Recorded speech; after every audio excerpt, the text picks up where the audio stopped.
Hey, what is going on, everybody? Welcome to video number 500. Yeah, that's right. I didn't even realize I was at 500 videos. I actually had hit 500 and I didn't even know it, and I deleted a couple of videos just to be able to make an actual proper 500th video. And I wanted to be sure to kind of mark that type of milestone. I really hadn't realized I have uploaded 500 videos. That's just insane that I've uploaded that much. It just shows, I think, that I've been at this pretty long time. But my 500th video is also my first. And this is my very first Homefront video. And yes, I did buy Homefront. I was very much looking forward to this title. And this was from the very first night. I bought it on release date. And this was my very first game. I go into this as a level 1 noob. And I'm lucky enough to actually get the first kill. I am not killed first, but then I die immediately afterwards. Because guess what? Homefront has camping sniper guys laying in the bushes too. Oh, I don't know. We'll have to see how this really plays out. So far, I really like it. Okay? It's very smooth. I think the weapons and controls, the controls are what I really like the most because they're pretty much identical to Call of Duty. So you don't have to relearn anything, okay?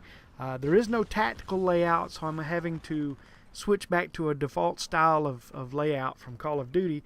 But they did that, I think, so it wouldn't alienate people and you'd be comfortable getting into their game.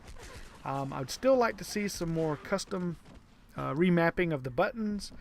I know a lot of you guys have followed Ask a Capper's videos about custom button remapping. I think that would be really good in a game like this, where you could basically change the layout to whatever you feel is suitable for your style of gameplay. But Homefront, so far, I'm really liking it. Bad things I can say is I'm not playing it right now. And the reason I'm not playing it is they're having some crazy server issues right now. And it's been really, really hard to actually get in a good game with a team. Me and my friends, we've all bought copies of the game, and we tried multiple times to get into lobbies. It's just not working out. I don't know what the deal is.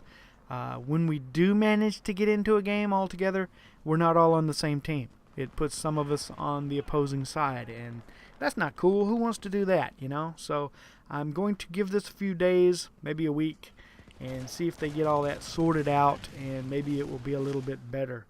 But I like the way the game plays. It has a slowed down pace to it, kind of like Bad Company.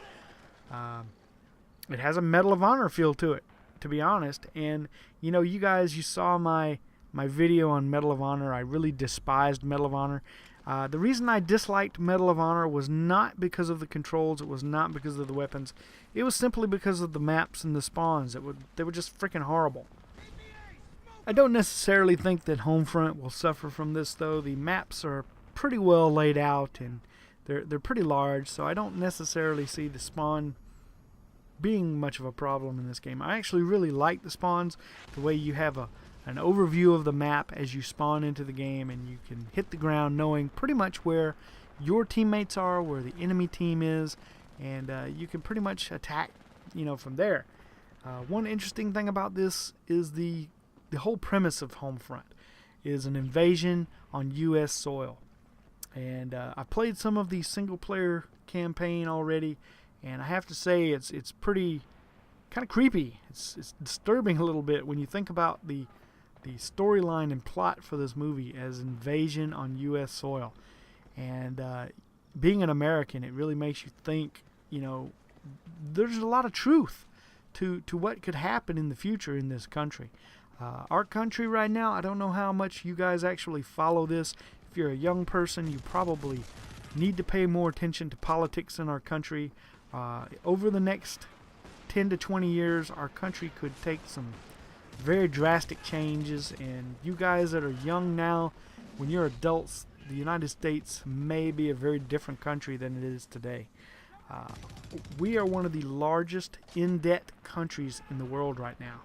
I heard the other day a number, I don't know how accurate this is, but they said we borrow $4 billion every day. from other countries. Think about that number now, $4 billion. And we have no real strategic plan in place in our government to actually pay this debt back.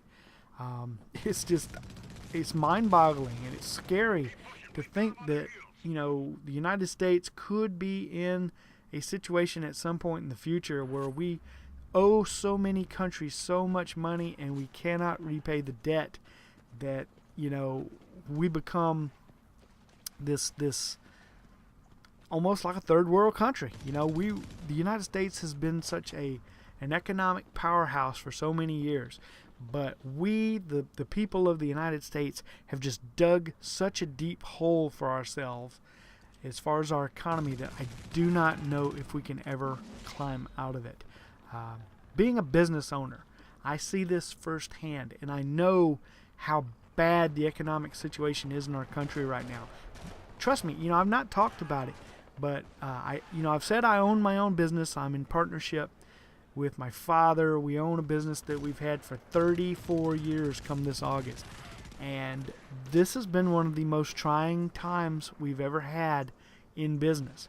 And we've actually talked some of the darkest subjects we've ever talked about, and that is possibly closing the doors of our business. And that would be pretty catastrophic for me if this was to come to pass. But right now, the economic situation in our country is just swirling down the toilet, and people, I don't think, really realize that.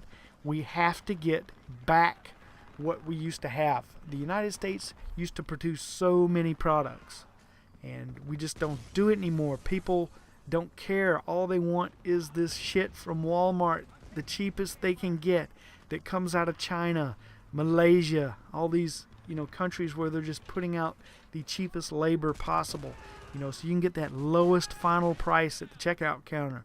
And I'm telling you, that is killing the United States of America. We have got to get some industry back in this country.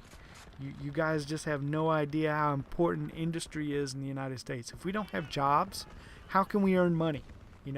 If there's no infrastructure for this country, for the people to actually have economic stability, you could see a game like Homefront, something like this, come to fruition. I don't put it past some countries. You really have to look at North Korea. As they are sitting right now, I don't think we could be invaded like they actually portray in this video.